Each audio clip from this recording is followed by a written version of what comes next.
unes quantes hores després. La data electoral ha tornat a primera línia del debat polític després que Joan Puigcercós hagi demanat al president José Montilla que convoqui els comicis com més aviat millor.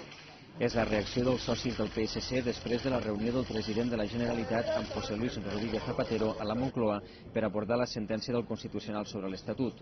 Una reunió que no satisfà els republicans, que ja veuen l'actual govern en situació d'interinitat.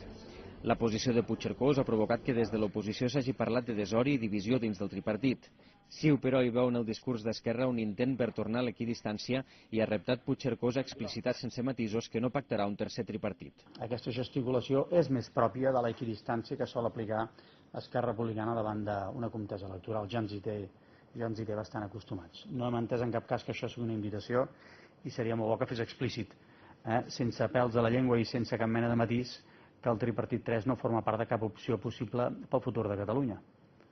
Altrament, nosaltres considerem que el Partit Socialista i Esquerra Republicana, si poden, tornaran a fer un tripartit 3. Des del Partit Popular, Elisa Sánchez Camacho ha exigit a Montilla eleccions per posar fi a un govern que veu agònic, interí i transitori.